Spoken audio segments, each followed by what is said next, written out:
Kabanata 1151. Napatigil si Kingsley, ngumiti ng tuyo. Ako ay lamang pagyayabang. Paano niya hihingi ng tulong si Benjamin kung marami siyang ng mga kababaihan? Bukod pa rito, ayaw niyang mag-blind date. Napatingin sa kanya si Benjamin at mahinang sinabing, hindi ko magawa tulungan ka sa bagay na ito. Habang nakatingin sa kanila paminsan-minsan, nagtataka si Erisa kung ano ang kanilang pinag-uusapan. Mr. Watts, sinusubukan mo bang agawin siya palayo mula sa akin? Biro niya. Biglang naisip ni Kingsley kung bakit tiningnan siya ni Benjamin nang may pagkamuhi kanina. Isang madilim na liwanag ang kumikislap sa mga mata ni Benjamin habang siya ay sabi niya, mamayang gabi na lang ako magbibigay sa iyo ng itbulaga. Si Ethan ay may isang pakiramdam ng pag-aalinlangan. Ano ang ginawa niya ibig sabihin nito? Boss, bakit mo naman siya pinapahiram sa akin? Kingsley nagtanong, kung dadalhin mo si Ethan sa bahay para sa hapunan mamaya, maaari mong itigil mo na ang lolo mo sa pag-aasawa mo. Wala namang pakialam si Benjamin sa mga kahihinatnan. Nailamang ang kanyang gantimpala sa kanila para sa pagkagambala sa kanyang matamis na sandali kasama si Erisa mas maaga. Ngumiti si Kingsley na tila mas masahol pa kaysa sa umiiyak. Boss, nag-aayos ka ba ng libingan para sa akin? Kung sakaling magbalik ang isang lalaki, tatapusin na ng lolo ko sa ospital. Sa pag-iisip tungkol sa mga kahihinatnan, naramdaman ni Kingsley na baka matanggal pa sa pamilya ni Watts.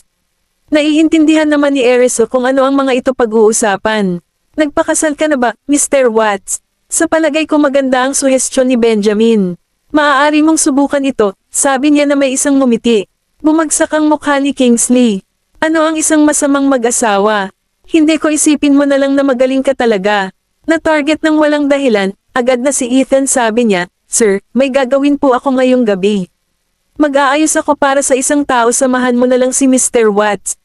May gagawin ka ba? Bakit hindi ko alam? Tanong ni Benjamin. Isang lamigang tumakbo sa kanyang gulugad. Maingat na sabi ni Ethan.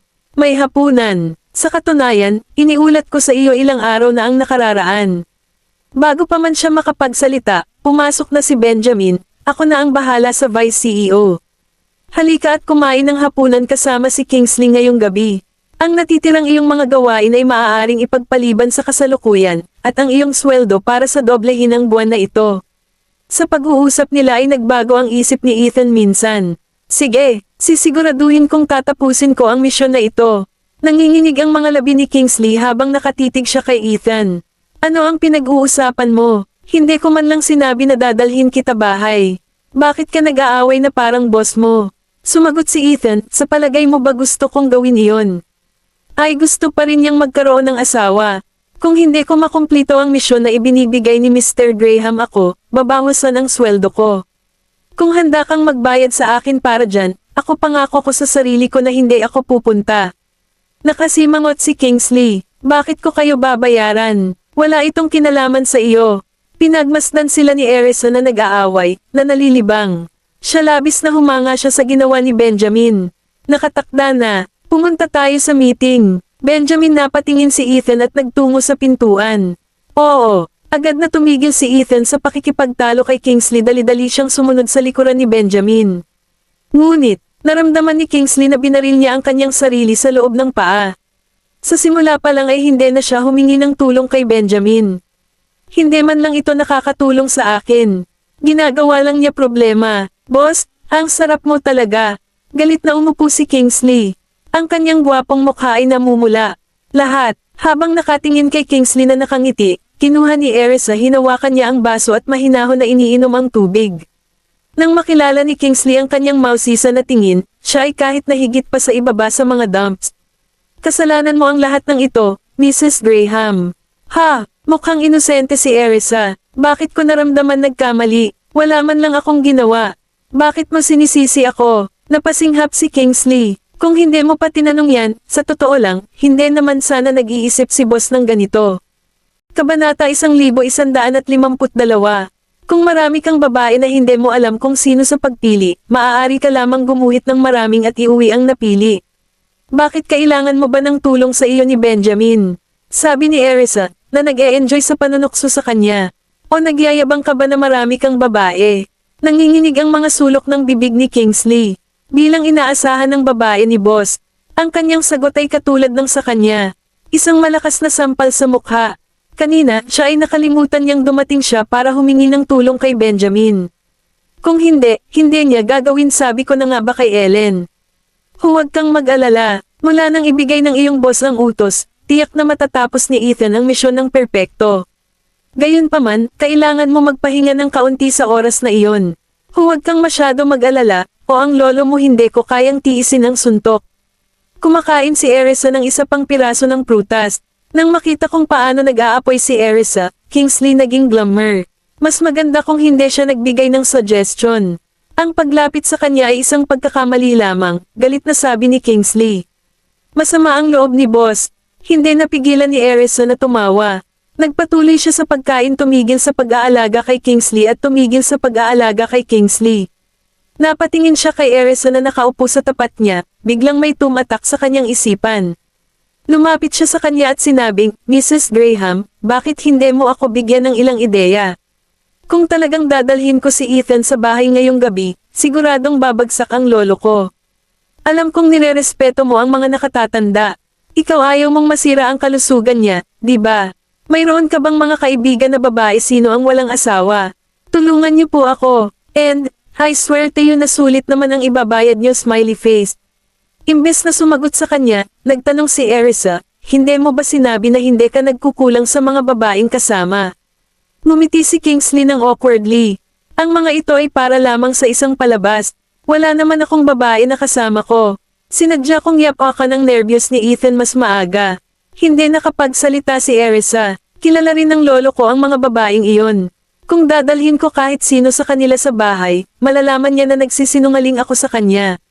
Napabuntong hininga si Kingsley. Umiling si Erisa. Ano ang kinatatakutan mo? Ang mas masahol pa, pumunta lamang sa mga blind date. Hindi ka bata pa rin. Sino alam mo ba kung makakahanap ka ng taong gusto mo? Kahit na hindi mo gusto ang tao, hindi pinipilit ka ng isang tao na pumasok sa isang relasyon sa kanya. Tama po kayo, Mrs. Graham. Nag-aalala lang ako na kung sa kabilang banda, hindi ko na siya mapigilan. Ako ay kaya gwapo, pagkatapos ng lahat. Mukhang seryoso si Kingsley. Oh, ang aking. Itigil ang pagiging narcissistic.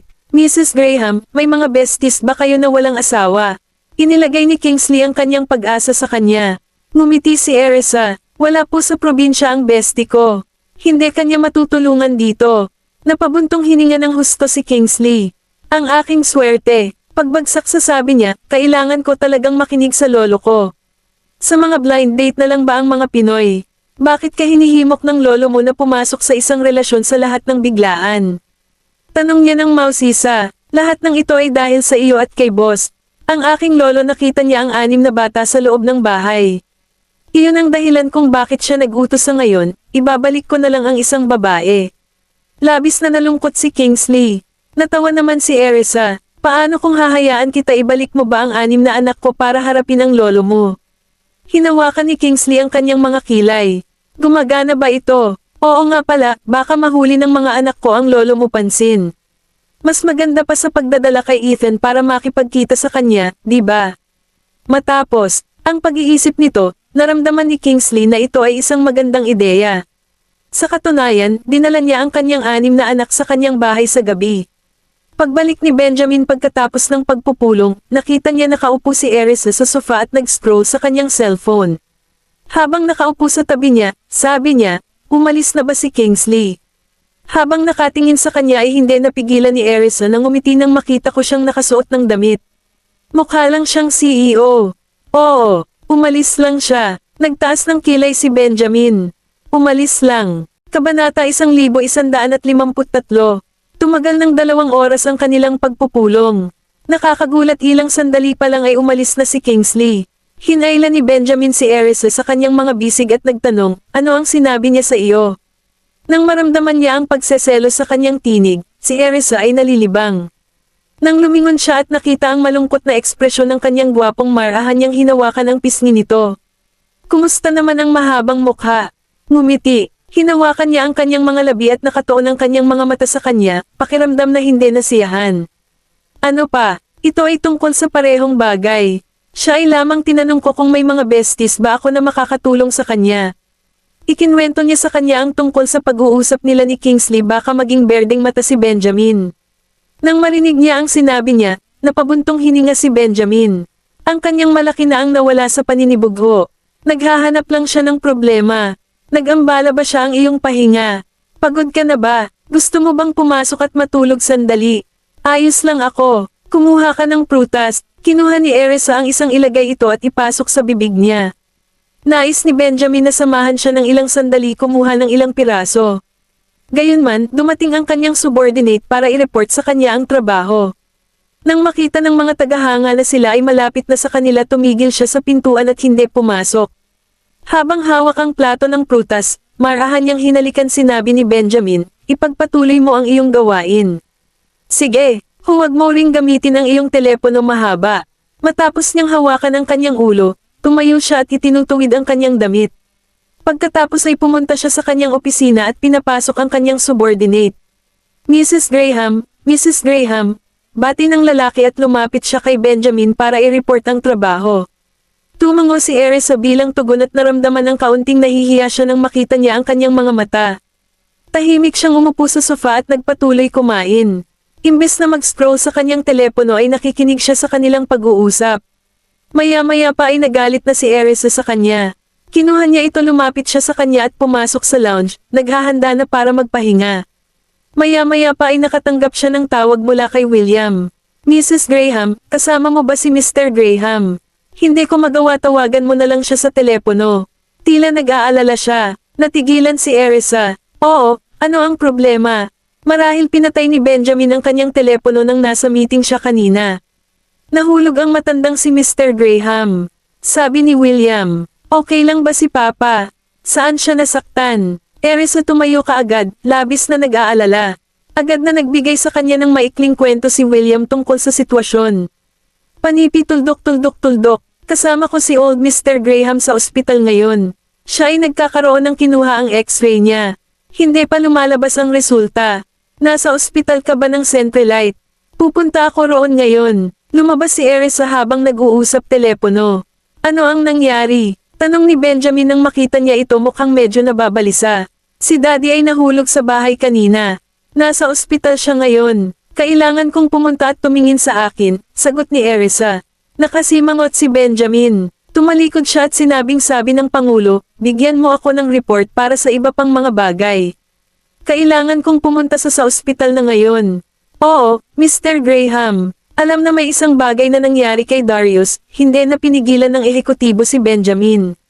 Sasamahan kita sa ospital. Pagkuha ng kanyang hinawakan ni Benjamin ang kamay ni Erisa at sabay na lumabas. Tumango naman si Erisa bilang pagsang-ayon. Seryoso ba ito? Nag-aalala si Benjamin. Sinabi ni William na kinukuha ni tatay ang kanyang x-ray ngayon. Hindi pa lumalabas ang resulta. Hindi, sigurado si Erisa sa mga detalye. Hindi na nagtanong pa si Benjamin. Ang mag-asawa agad siyang isinugod sa ospital. Nang makarating sila sa ospital ay agad nilang nakita na si Darius ay may malay at nag-apply ng cast sa kanya. Tatay, nag-aalala sina Benjamin at Erisa sa kanya. Kapag nalaman nila na nasugatan lamang niya ang kanyang braso, nagpabuntong hininga sila ng ginhawa. Bakit ka nandito? Sabi ko kay William, ipagpatuloy ko na lang nasa dilim kayo dahil ayaw kong mag-alala kayo. Nag-flash si Darius ng isang tigilan mo si William. Hinawakan ni William ang kanyang ilong ng tupa at ipinaliwanag, nag-aalala lang ako sa iyo. Iyon ang dahilan kung bakit sinabi ko kay Mrs. Graham ang tungkol dito. Bukod pa rito, nahulog ka rin. Nakakuha ka pa ng cast. Kabanata 1154. Dad, itigil mo na ang pagsisisi kay William. Nag-aalala lang siya tungkol sa iyo. Malalaman namin ito sa huli mula nang dumating ka sa ospital. Nasaktan ka ba sa ibang lugar? Sa pag-iinit ng mga mata, lumapit si Erisa at sinuri siya. Nasaktan ko lang ang braso ko. Hinawakan ni Darius ang kanyang hindi nasaktan, sabi ni Erisa, kumalma na siya. Napabuntong hininga si Erisa at nagpalitan ng isang sulyap kay Benjamin. Habang nakaupo sila sa tabi ay hinintay na lang nila ang doktor tapusin ang paglalapat ng cast kay Darius. Matagal na rin ang nakalipas mula nang dumating si Darius, nakalabas na ng ospital. Talagang ginawa niya ang mga ito na nag-aalala tungkol sa kanya. William, paano nahulog si tatay? Tanong ni Erisa. Ibinalik ni William ang kanyang mga mata mula kay Darius patungo sa mag-asawa, sabi niya sa mahinang tinig. Kaninang umaga, nagpunta si Miss Reynolds sa Old Manor para hanapin ang matandang si Mr. Graham. Hindi nagtagal matapos siyang umalis, nahulog si Old Mr. Graham. Napatingin si William kay Benjamin. Ni Benjamin nagdilim ang ekspresyon. Napatingin din si Erisa kay Benjamin. Ito ay naka-out na nagtungo si Patricia sa Old Manor at hinanap muli si Darius.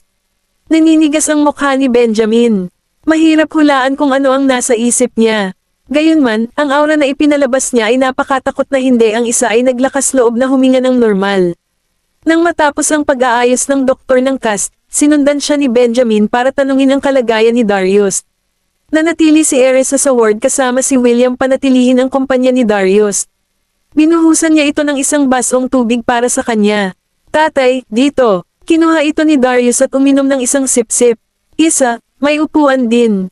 Huwag kang magpatuloy sa pagtayo. Ayos lang ako. Tumingin sa kanya, napabuntong hininga siya. Ano ang ibig mong sabihin? Ayos ka ba?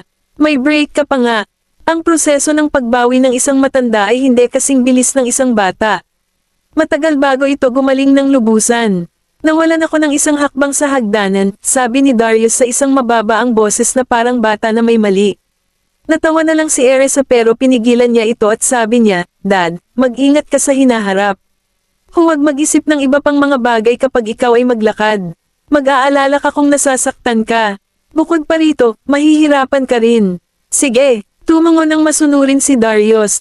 Habang nakaupo sa tabi ng kama si Erisa at nag-aayos ng isang para kay Darius, pumasok si Benjamin. Manatili sa ospital sa loob ng 3 buwan na ito upang makabawi. Huwag kang mag-alala, sabi niya kay Darius.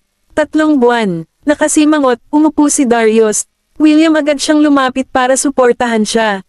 Aba, ayos lang ako. Bakit kailangan kong maging na-hospital lang dahil sa nabali na braso? Gusto ko nang umuwi. Napatingin si Darius Benjamin. Napatingin sa kanya si Benjamin nang walang magawa. Hindi ko nais manatili ka rin dito, pero nasaktan ka. Sino ang masisisi mo para doon? Ang sabi ng doktor, aabutin ng 3 buwan bago ka tuluyang gumaling. Maging mabuti at magpa-ospital. Pagkatapos ng lahat, ang pagkakaroon ng isang bali ay hindi isang maliit na bagay. Alam ni Darius na mali siya, pero nagpatuloy siya, sabi niya, sobrang haba ng 3 buwan. Maliban sa aking braso, hindi ako nasasaktan kahit saan pa. Mas mabilis akong makabawi sa bahay, at mas maginhawa ito para sa akin masyadong. Ako ay pagpunta sa maging boring sa kamatayan kung ako ay manatili sa ospital sa buong araw mahaba. Panipi. Napatingin si Benjamin kay Darius hanggang sa lawak na ang huli ay nanginig ng kaunti. Sa pag-aakalang siya ang kanyang ama, ibinalik ni Darius ang kanyang titig. Bakit ka nakatingin sa akin? Manatili ka rito hanggang bukas, kahit papaano. Maaari kang pumunta bumalik kung walang masama sa check-up mo, sabi ni Benjamin. Nanlaki ang mga mata ni Darius. Pumayag ba siyang pabayaan ako nagpapagaling sa bahay? Bumalik tayo ngayon. Hindi na kailangan pa mga pagsusuri. Alam ko naman ang pinakamaganda sa kalagayan ko. Bukas, iginiit ni Benjamin. Nag-aalala si Benjamin na baka masaktan siya ni Darius ulo dahil sa pagkahulog. Si Benjamin ay makatitiyak lamang kung ang huli ay okay lang sila matapos manatili sa gabi para sa obserbasyon. Nang makita kung gaano kapilit si Benjamin, hindi ito ginawa ni Darius sabihin ang anumang higit pa. Kung hindi siya papayag ang umuwi bukas kung magagalit ang anak niya. Umupo si Benjamin sa upuan at umupo sa tabi ng kama. Anong sinabi niya sa iyo? Tanong niya na parang may nag-iimbestiga sa kanya. Nagningning ang mga mata ni Darius. Kabanata 1155. Ipinasok ni Erisa ang isang toothpick sa isa sa mga mansanas, hinawakan niya ito at iniabot kay Benjamin. Sabi niya, dapat kang kumain, itay. Napatingin sa kanya si Benjamin, at nagtagpo ang mga mata nito Arsaz. Hinawakan niya ang kanyang noo. Hindi niya masasabi na seryoso ang tinutukoy ko, may mga bagay kay tatay. Bilasan mo at pakainin mo si Papa. Pasyente na siya ngayon. Eris na pinagalitan niya, wala siyang pakialam kung handa ba siya o hindi. Nanlaki ang mga mata ni William sa pagkabigla. Nararamdaman ko na lamang naglakas loob si Mrs. Graham na kausapin si Mr. Graham nang ganito nang hindi siya nagagalit. Napapikit ang mga mata ni Darius sa pagitan ng mag-asawa, at siya ay lihim na nalulugod. Sa wakas, may makakapagpigil kay Benjamin control. Mabait naman sa akin si Isa. Napabuntong hininga si Darius kasiyahan. Iniangat ni Benjamin ang kanyang ulo upang ipikit ang kanyang mga mata. Darius. Kumuha siya ng isang piraso ng mansanas at dinala ito sa bibig ng lalaki. Ay kakainin mo ba ito nang hindi kita pinapakain? Hindi mo na kailangang pakainin ako. Tingnan natin kung ako ay magiging makakain ka nang wala ka. Si Darius ay kumilos ng hindi makatwiran sa kabila ng pagkakaroon ng kalamangan. Hinayaan ito ni Benjamin na mag-slide at nagpatuloy sa pagpapakain sa kanya ilang higit pang mga hiwa. Bumalik siya sa dati niyang tanong. Ano ang sinabi ng babaeng iyon sa iyo ang dahilan kung bakit ka nahulog? Dapat seryoso yan. Nang inig si Darius nang marinig ang kanyang pangungutya. Hindi ba maaari mong hulaan kung ano ang sinabi niya? Alam ni Benjamin ang sinabi niya, pero pinalayas niya ang isang malamig na snort. Ano ba ang silbi ng galit sa akin? Napatingin si Darius sa kanya. Putang ina, ikaw ba kahit na ang aking anak na lalaki? Nandito ka ba para magalit sa akin? Nang mapansin nilang nag-aaway sila, si Erisa hinawakan niya ang laylayan ng polo ni Benjamin at umiling. Magpakausap ka na lang ng maayos. Kumuha ng isa pang hiwa ang tame time na hitsura ni Benjamin, uminom ng mansanas at kinain ko ito. Nang makita ito ni Darius, lalo pang nagalit si Darius. Bakit kakainin iyan? Hindi ba para sa akin iyon? Sino ang nagsabi na ito ay para sa iyo? Bakit hindi ko kayang kainin ang aking handa na ang asawa? Pwede mo naman i-share sa asawa mo kung kaya mo yan. Galit na galit nagpatuloy sa pagkain ng ilang piraso pa. Agad niyang tinapos ang mga hiwa ng mansanas na parang ilang piraso na lang ang natitira. Natigilan si Erisa. Karaniwan ay hindi kumakain si Benjamin prutas. Kinain niya talaga ang mga hiwa ng mansanas para lang magalit kay Itay. Itinaas ni Darius ang kanyang kamay, na nanginginig mula sa galit. Itinuro niya ang pinto at sumigaw, lumabas ka. Ayokong makita ka. Galit na galit ako. Kung hindi dahil sa kaisipan ng maliit na punk na ito mabuti, ganito ba ako kalungkot? William, alagaan mo siya. Aalis muna tayo. Ibinaba ni Benjamin ang plato ng prutas, hinawakan ang kamay ni Erisa, at sinimulan na niyang palabasan. Tiningnan ni William ang matigas ang ulo ng ama at anak na may pagkabalisa. Lagi silang nagtatalo sa sandaling magsimula silang magsalita. Sir, bakit po hindi nyo na lang ipagpatuloy ang pag-aalaga sa inyo Graham kumpanya para sa isang habang pa? Sino ba naman ang humihingi sa company niya? Hayaan mo siyang umalis. Napatingin si Darius sa labas ng bintana. Dad, huwag kang magalit. Babalik ako para makita ka mamaya. Bulalas ni Erisa habang pinipilit siyang umalis kasama si Benjamin. Nang makita si Benjamin na umalis kasama si Erisa, napabuntong hininga si William. Sabi niya, Kuya Germs, bakit ka galit kay Kuya Germs? Siya lamang tinanong mo siya dahil nag-aalala siya sa iyo. Narinig mo rin siya. Paano iyon nababahala? Pinagtatawanan niya ako. Galit na galit si Darius. Sa pag-iisip na si Darius ay lubos na naiinis, William lumapit siya at marahang hinaplos ang kanyang dibdib. Kinain pa ng munting punk na iyon ang mga hiwa ng mansanas. Isa ibinigay mo sa akin. Nakasimangot si Darius nang hindi masaya. Maingat na natawa si William. Maghahanda ako ng ilan, kumain ka na lang ng mansanas kung gusto mong kumain ng mas malaki. Sino ba naman ang gustong kumain ng mansanas na inihanda mo? Ay, gusto ko ng pagkain na inihanda ng manugang ko. Napabuntong hininga si Darius. Sabi ni Mrs. Graham, babalik siya mamaya. Puputulan niya ang ilan para sa iyo kung gusto mo ng ilan. Okay lang ba iyon? Hinalikan ni William si Darius habang nagbubuhos ng isang basong tubig para sa huli. Ang galit na si Darius ay napanatag matapos siyang uminom ng isang sip-sip ng tubig. Babalik ba sila pagkatapos nilang umalis? Siyempre, kailan nagsinungaling sa iyo si Mrs. Graham? Baka may mabili ka na para makain dahil tanghalian na.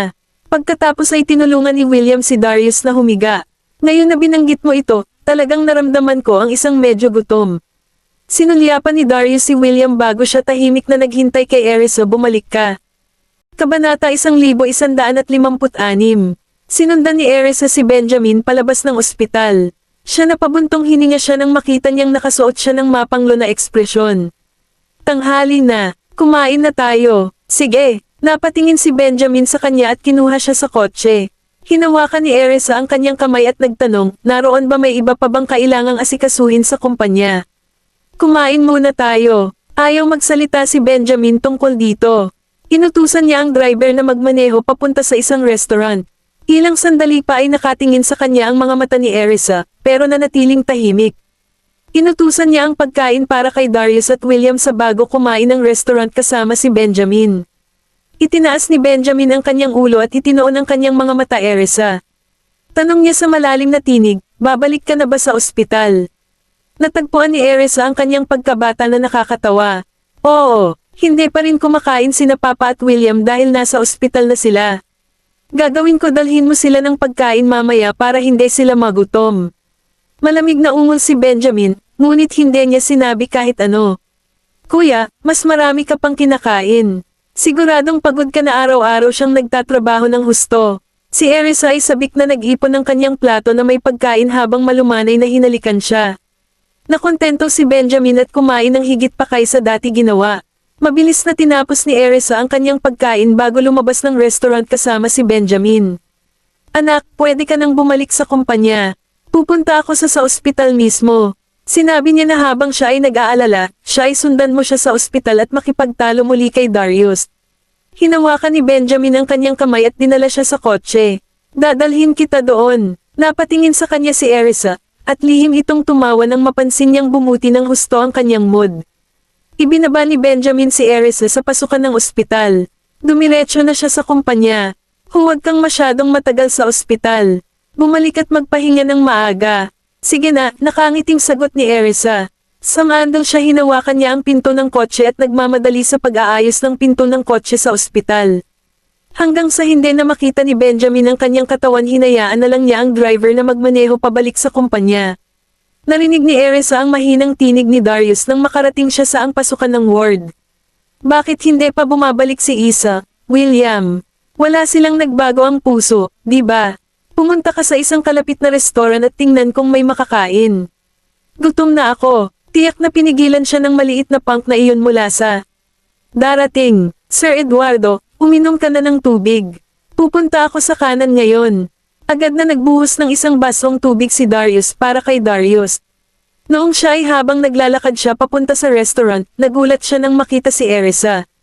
Pumasok ka, Mrs. Graham. Ngumiti si Erisa at iniabot ang pagkain na inilaan niya pagdadala sa mesa. Dad, gutom ka na.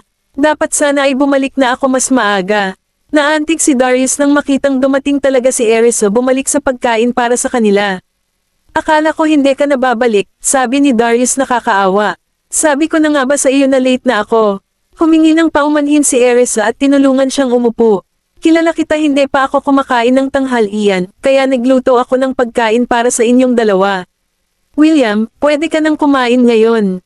Pakainin ko si Papa. Oo, Mrs. Graham. Dali-daling nag-ayos ng maliit na kaunti si William umupo sa tabi ng kama at inilagay ang pagkain doon. Dinala ni Erisa ang isang mangkok ng sabon kay Darius. Dad, maging mag-ingat. Mainit ito. Isa, pwede mo nang i-drop yan. Ako mismo ang mag-iinuman nito dahan-dahan. Dapat kumain ka rin. Natatakot siya na baka magutom siya. Pagkatapos ng lahat, ang kanyang manugang na babae ay buntis na may isang sanggol sa kanyang tiyan. Kumain na ako. Sabi ni Erisa, kumain na ako tanghalian na lang ako ni Benjamin bago ko ibalik ang pagkain. Hindi naman pinansin ni Darius ang bagay na ito. Iyon ay mabuti. Akala ko iniwan ka ng maliit na punk na iyon at umalis ng mag-isa. Siguro hindi pa rin siya masama dahil alam niyang dapat kumain kasama ang kanyang asawa. Napatingin si Erisa kay Darius at ngumiti. Ibinaba niya ako umalis dito kanina. Nagpalabas si Darius ng isang ungol, na nagdala ng isang pahiwatig ng pagmamataas. Pagkatapos ay masayang kumain siya ng tanghalian. Matiyag ang pinakain ni Erisa si Darius. Nagustuhan ni Darius ang kinain niya ang lahat ng paborito niyang pagkain. Isa, ang sarap ng pagkain na binili mo. Gusto kong magkaroon ng higit pa. Tuwang-tuwa si Erisa, dapat kang kumain ng kaunti pa. Lahat ng ito ay para sa iyo at kay William. Anak, mas marami ka pang kinakain. Tumango si William na nakangiti. Salamat, Mrs. Graham. Kabanata 1157. Sinamahan ni Erisa si Darius habang tinatapos niya ang kanyang kumain na lang sila at umalis na lang sila matapos silang mag-usap sandali. Sa kanyang pag-uwi, napansin ng bodyguard na may ilang hinahabol sila ng mga kotse. Ma'am, may mga sasakyan na sumusunod sa amin mula sa likod. Kumapit ng mahigpit, shake ko ang mga ito. Sa sobrang gulat ni Erisa, naramdaman niya ang kanyang ulo. Sa katunayan, doon dalawang kotse, isa sa kaliwa at isa sa kanan, na sumusunod sa kanila ng malapit. Sigurado ka bang mawawala ka sa kanila? Susubukan ko. Lumapit ang bodyguard gas pedal. Hindi ko alam kung sino ang nag-aalaga sa atin, pero hindi maganda kung sila ay mga kaaway. Hinawakan ni Erisa ang hawakan ng grab, ang kanyang pansin ay nakatuon sa mga kotse na nag-aabang sa kanila. Nagmamadali rin sila nang bumibilis ang pagmamaneho ng bodyguard. Malinaw na sinusundan nila sila. Nakasimangot si Erisa. Sino ang mga taong ito? Plano ng bodyguard na paalisan ang kanilang mga humahabol sa intersection sa unahan. Iyon ay nang harangan ng isang kotse ang kanilang landas tulad niya bilisan mo na ang pag-ikot. Screech! Biglang huminto ang kotse habang nag-iinit ang ulo sumigaw ng malakas. Mrs. Graham, okay ka lang ba? Nakikita na ang kanilang malapit na ang mga humahabol, agad na nakipag-ugnayan ang bodyguard sa punong himpilan. Mahigit 10 tao ang bumaba sa mga kotse. Dahil sa inertia ay nahulog si Erisa sa kotse pinto. Makalipas ang ilang sandali ay bumalik na siya sa kanyang kinauupuan. Ayos lang ako. Ma'am, manatili ka na lang sa kotse at huwag kang mag-alala, palabas. Bumaba ng kotse ang bodyguard nang walang pag-aalinlangan at sinalakay ang lumapit sa mga tao. Naging hindi mapakali si Erisa nang makita ang mukha ng bodyguard 10 tao lang ang nag-iisa. Sumali sana siya sa laban kung hindi dahil sa kanyang tiyan, akala niya ay makakayanan ng dalawa ang pag-aalaga sa kanya sila. Napakahusay ng bodyguard, at siya ay nag-aayos 8 sa mga salarin ay madali. Nagpalitan ng tingin ang mga salarin sa isa't isa, at ang pinuno ay nagutos, gawin itong mabilis. Maya-maya pa ay na-inject na ang bodyguard isang bagay na agad na nagdulot sa kanya ng kalungkutan. Sa lalong madaling panahon, siya ay natatakpan ng mga sugat. Sinipa ang bodyguard at pinalipad palayo. Siya kumuha siya ng isang bibig ng dugo at agad na nawala. Nanlamig ang mga mata ni Erisa. Malapit na siyang mahulog sa mga kamay ng kaaway. Biglang bumukas ang pinto ng kotse at sinalubong niya ang titig ng kabilang partido. Sa sobrang takot, lumipat si Erisa sa kabilang panig ng sasakyan. Sumigaw ang isa pang grupo ng agresibo, bumaba ka sa kotse. Sino ka? Nakuha mo ba ang maling tao? Ay hindi ko kayo kilala. Natatakot at mahiyain si Erisa, at tumulo ang luha sa kanyang mga mata. Ang kanyang kaawa-awang hitsura ay nagdulot ng kaunting simpatiya mula sa kabilang partido. Well, kilala ka namin. Ikaw ang asawa ni Benjamin Graham. Hindi ka namin napagkamalan kahit kanino. Bumaba ka na sa kotse. May nakarating sa kanila, hinawakan niya si Erisa palabas ng kotse. Natatakot na bumaba si Erisa sa kotse nang may kooperasyon baka masaktan siya. Bumilis ang tibok ng kanyang puso nang makita niya ang bodyguard na nakahiga sa malapit, natatakpan ng dugo. Sino ka? Hindi ako ang asawa ni Benjamin. Ikaw ay mali talaga ang nakuhang tao. Huwag mo akong alisin. Ako ay inosente. Sigaw ni Erisa lumabas habang nanginginig sa buong paligid. Nagpalitan ng tingin ang kabilang panig sa isa't isa. Nag-aalinlangan sila dahil tila nagsasabi ng totoo si Erisa. Mali ba ang tao natin? Bakit siya nasa kotse ni Benjamin kung hindi siya ang kanyang asawa? Huwag makinig sa kanyang kalokohan. Alisin mo na siya ngayon. Utos ng pinuno. Hindi siya madaling maloko. Hindi nagtagal ay nawalan ng malay si Erisa dahil sa kanyang laki. Nilagyan nila ng itim na sako ang kanyang ulo at itinapon siya sa kotse. Maya-maya pa ay tumakbo na ang 3 sa mga sasakyan. Si Erisa ay hindi natagpuan kahit saan ang mga tao mula sa nagmamadali si mansion. Tanging ang kanyang katrabaho lamang ang nakahiga sa sahig. Sila agad na iniulat ang sitwasyon kay Benjamin dahil alam nilang may masamang nangyari sa kanila nangyari. Bumagsak ang mukha ni Benjamin nang matanggap niya ang balita, at dali-dali siyang lumabas ng kanyang opisina. Mr. Graham, anong nangyari? Mula kay Benjamin sa sobrang lungkot na pag-uusap, nalaman ni Ethan na may nangyari, na nag-udyok sa kanya na sundan agad ang iyong amo. Si Erisa ay inagaw. Dalhin mo na lang ang laptop. Utos ni Benjamin. Tumakbo si Ethan pabalik sa opisina para kunin ang laptop at nagmamadali siyang sumakay sa elevator. Handa na siyang tingnan ang surveillance footage bago pa man ibigay ni Benjamin ang mga tagubilin. Mr. Graham, saan dinala si Mrs. Graham? Kabanata 1158. Ang intersection sa Bayham Street, Benjamin ginamit niya ang kanyang cellphone para hanapin ang kinaroroonan ni Erisa. Napapikit si Benjamin nang makita niya ang pulang tuldok lumipat patungo sa mga suburbs. Inutusan niya ang ilang tao na magtungo sa lugar na iyon direksyon at iba pa upang palawakin ang hanay ng paghahanap para sa anumang mga pahiwatig. Sir, ang lugar na ito ay isang blind spot para sa mga surveillance camera. Ang mga kamera sa intersection ay natampered din, kaya hindi ito nakuna ng anumang talaan ng pagpunta ni Mrs. Graham bahay. Matapos ipahayag ni Ethan ang kanyang mga natuklasan, ipinagpatuloy niya ang kanyang pagsisiyasat na nangangailangan ng ilang oras. Ipagpatuloy ang pagsisiyasat. Sabihin mo sa akin kaagad kung kailan makakahanap ka ng anumang impormasyon. Susuriin ko na lang ang mga Pinoy. Kinuha ni Benjamin ang driver itigil ang kotse. Mabilis siyang bumaba at hinayla ang driver at sumakay sa upuan ng driver. Mr. Graham, hayaan mo akong sumama sa iyo. Hindi naman si Ethan, hinayaan na lang ni Benjamin na mag-isa at nadaman niyang mas ligtas kung pupunta rin siya. Habang tumatagal, hinawakan na lang ni Benjamin ang kanyang hindi na niya inutusan si Ethan na bumaba ng kotse. Tinamaan niya ang accelerator at nagmaneho patungo sa highway.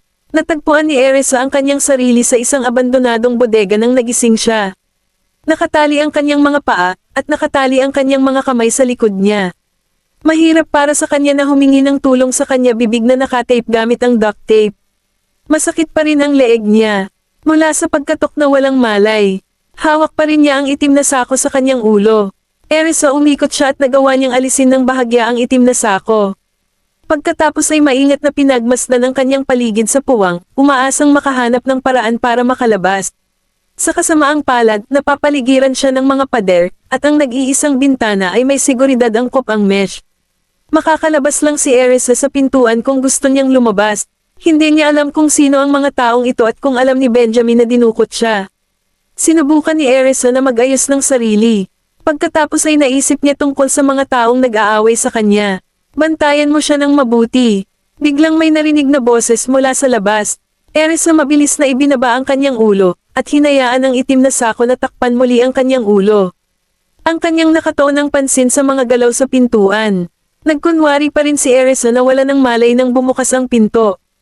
Huwag kang mag-alala, magbantay tayo sa pintuan. Siya hindi makatakas. Boss, dahil nahuli na natin ang target, kailan nandito ba ang taong iyon? Ipinaalam ko na sa tao. Dapat silang maging dito sa lalong madaling panahon. Mas mabuting manatiling mapagbantay, at dalawa sa inyo ang dapat magbantay sa loob. Walang paraan para makatakas siya dito. Hindi ito tulad ng maaari siyang lumipad. Itigil mo na ang pagsasalita ng mga kalokohan. Magbantay ka sa loob. Ang sabi ko, sigaw ng leader. Nagkatinginan ng 2 taong nakapasok sa loob, Erisa. Maya-maya pa ay nawala na ang tunog ng mga yapik, na nagpapahiwatig na ang pinuno ay kaliwa. Nanatiling tahimik si Erisa, ngunit ang kanyang mga mata ay lumipat sa ilalim ng itim na sako. Alam niyang mawawalan siya ng pag-asa kung sinubukan niyang tumakas sa pamamagitan ng puwersa. Bukod pa rito, hindi naglakas loob si Erisa na magsagawa ng mga panganib siya ay buntis. Kung nangyari lang sana si Erisa upang makitungo sa iilang taong ito. Sa ngayon, gusto lang niyang malaman kung sino eksaktong dinukot siya. Hindi ko inasahan na ganito pala ang magiging asawa ni Benjamin. Maganda. Tingnan ang kanyang figure. Bakit hindi? Naramdaman ni Erisa ang lubos na pagkasuklam na iyon. Boses, huwag mag-abala sa paligid. Hindi pa dumarating ang lalaking iyon. May mga kahihinatnan kung malalaman ng taong iyon. Ang isa pang tao pasaway. Sak, hindi ba't gusto lang ng taong iyon na turuan si Benjamin isang aralin? Isipin mo na lang kung ano ang mararamdaman ni Benjamin kung matulog kami kasama ang asawa niya.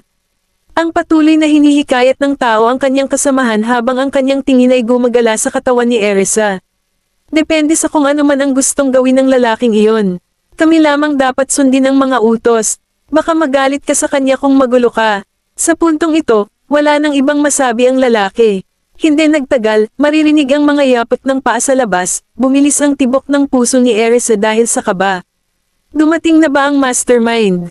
Sir, nasa loob na po ang tao.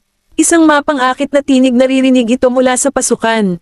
Isang lalaki na nakasuot ng maskara ang pumasok sa bodega, sinundan ito ng isang grupo ng mga subordinate. Napatingin siya kay Erisa na nakaupo sa sahig na may isang sako sa ibabaw ng kanyang ulo. Lumapit ang lalaki sa isang tao sa tabi niya. Agad na naintindihan ng binata ang kanyang dali-dali na inalis ng binata ang sako at nagmamadali siyang mag-alis ng sako. Sir, ito po ba ang babaeng ito? Lahat ng bagay ay magiging walang kabuluhan kung sila ay nahuli ang maling tao. Ang nakamaskara na lalaki ay umungol sa pagpapatibay habang ang kanyang mga labi na pakurba sa isang mapagmataas na ngiti. Kabanata 1159. Gustong malaman ni Erisa kung sino ang lalaki, kaya nagising lang siya at nakita niyang nakatago na ang kanyang mukha sa likod ng maskara. Sa sobrang takot, lumayo siya sa kanya at nagtanong sa isang nanginginig na tinig, "Sino ka? Bakit mo ako inagaw?" Sumagot lang ang lalaki kanina, na hindi sapat para makilala siya ni Erisa. Pero kung magsasalita lang siya, baka i-share ang boses niya sa isang mukha. Maya-maya pa ay napatingin sa kanya ang lalaki at hindi sumagot. Isang biglang ningning ang kumikislap sa kanyang mga mata. Ginamit niya ang sabi niya, "Wala namang saysay na bihag ako dito. Hindi ito tulad ng kung magkaaway tayo o ano paman. Natatakot ka ba na makilala kita, hindi mo man lang ipinapakita ang iyong mukha?" Ang lalaki sa likod ng maskara ay nagpalabas ng isang malupit na tumahol tawa. "Hindi mo na kailangang magdesisyon kung may kabuluhan ang lahat ng ito." Nagyayelo si Erisa. Pamilyar ang boses ng lalaki pero hindi ko lubos na maalala kung sino ang pag-aari nito. Nagpatuloy siya ng malungkot, "Hindi bababa sa maaari mong sabihin sa akin, kasi ang tagal mo nang nag-aagaw sa akin at dinala mo ako dito." Parang mali para sa kanya na mamatay nang hindi niya alam eksakto kung bakit. "Ang kasalanan mo lang ay ang pag-aasawa mo kay Benjamin." Ungol ng lalaki, malinaw ang kanyang kabangisan at pagkamuhi kay Benjamin ang kanyang tono. Nang marinig ito ni Erisa ay napabuntong hininga si Erisa at tiningnan ang lalaki sa kawalang paniniwala. Sa wakas ay nalaman niya kung sino ang tinig na iyon, ngunit ginawa niya ito, hindi siya nag-aalinlangan habang tinatanong niya, "Julian?" Nanlaki ang mga mata ng lalaki sa pagkagulat.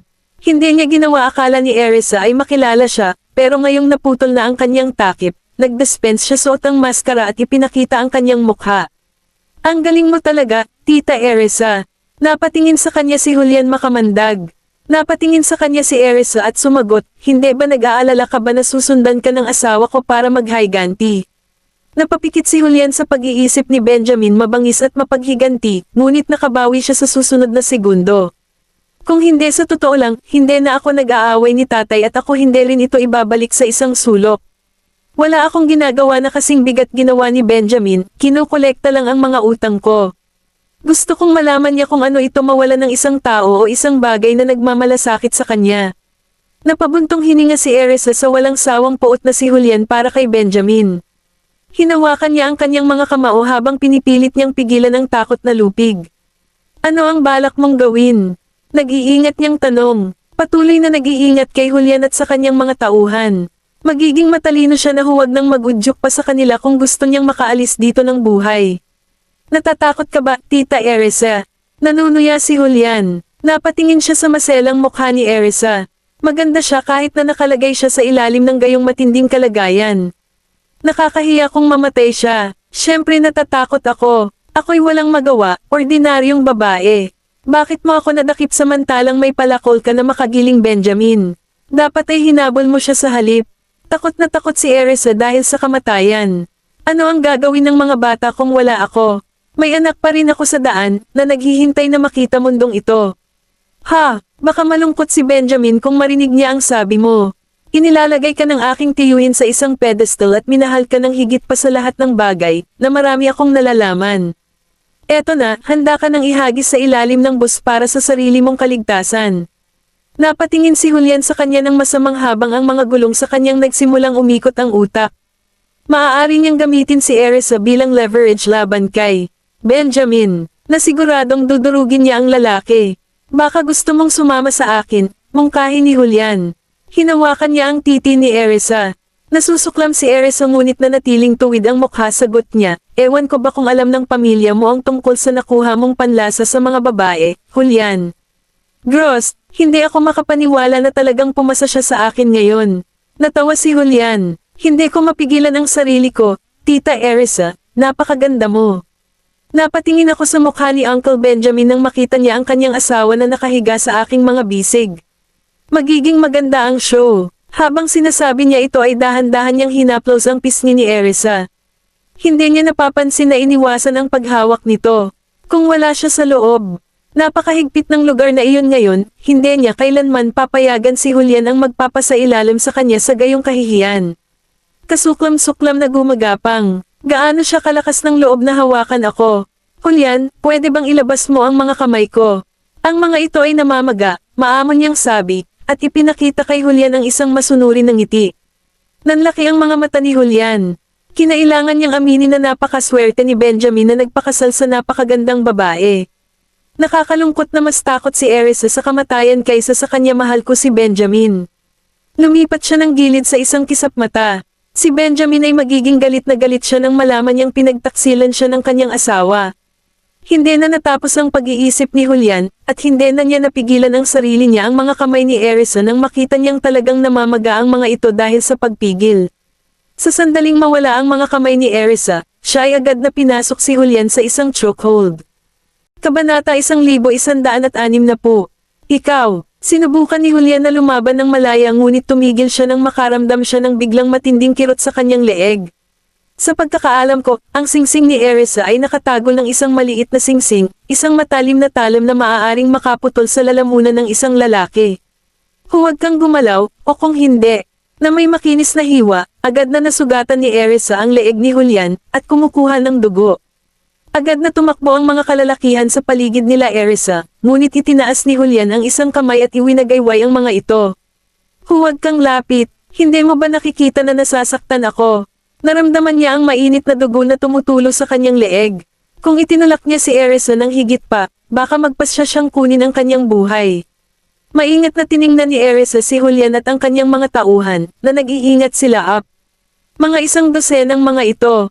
Hinawakan niya si Julian sa isang chokehold at isang ang baril ay nakadikit sa kanyang lalamunan. Ang kanyang malayang kamay ay pumalakpak sa kanyang meridian punto. Kung pinindot lang niya ito, maaari niyang isara ang kanyang nervous system ganap. Tulad ng mga bagay-bagay, hindi siya maaaring lumaban o makatakas.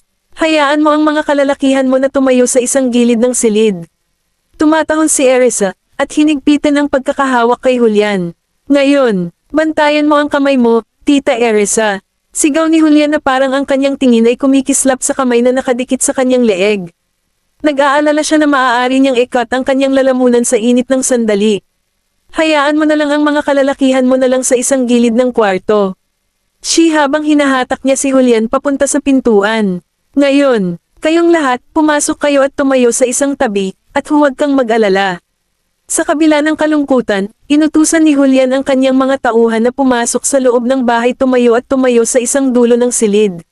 Sa ngayon, wala na siyang iba pa kaysa sa isang kordero na naghihintay para sa kanyang turn sa katayan. Walang paraan na siya maaaring makalaya ka. Masyado siyang walang ingat. Hindi niya inasahan si Erisa upang i-outsmart siya at i-hostage. Sa pag-alis niya sa kanyang kapalaran, hindi siya kumilos lahat habang si Erisa ay nasa chokehold pa rin siya. Nang makapasok na ang lahat ng mga kalalakihan ni Julian, kinaladkad ni Erisa si Julian palabas ng pintuan. Tumingin siya sa paligid, at ginawa niya hindi siya nagpahinga hanggat hindi niya siguraduhing walang tao sa labas. Gayunman, para maging ligtas, inutusan niya si Julian, lock ang pintuan. Tiningnan siya ni Julian na tahimik na nawalan ng pag-asa. Dapat siya ay ang paranoid na ito. Sandali lang ang kamay mo, Tita Erisa, o kaya naman ay suffocate, nagmamakaawa siya. Ay lock mo na ang pinto ngayon. Sabi niya ng mahigpit, hinigpitan niya ang pagkakahawak nito sa kanya. Okay. Nag-aalala na sagot ni Julian at masunuring isinara ang pinto. Mas mahirap para sa mga kalalakihan doon na lumabas ngayon. Hinailan ni Erisa si Julian papunta sa kotse, at pagkatapos ay hinalikan niya ito at saka sumakay sa sasakyan. Pinaandar niya ang makina at tumakbo palayo bodega. Nang makarating si Benjamin sa eksena, nakita niya nakahiga si Julian sa sahig at ang mga lalaki. Sa loob ng bodega na sinusubukang lumabas, tahimik na inutusan ni Benjamin si Ethan na tumayo sa tabi pinto. Nang buksan ni Ethan ang pinto, agad na pumasok ang mga lalaki sa loob. Agad na nagmamadali ang mga tao sa pag-alis ngunit tumigil sila nang nakita nila ang baril sa kamay ni Ethan. Tumingin si Ethan sa paligid ngunit hindi niya nakita si Erisa. Tumalikod siya at sinabi kay Benjamin, Mrs. Graham, wala si Mrs. Graham. Ngunit sinusubaybayan namin siya sa lahat ng paraan dito. Saan pa maaari ba siya? Totoo lang, hindi naman talaga masama ang presensya ni Julian nagkataon. Sa katunayan, siya ang nag-utos kay Erisa na maging nahuli. Samantala, ang mga kalalakihan sa loob ng bodega ay nag-iinit nang nakita nila si Benjamin. Napalunok sila at naramdaman ang mga butil ng malamig na pawis na tumutulo sa kanilang likod.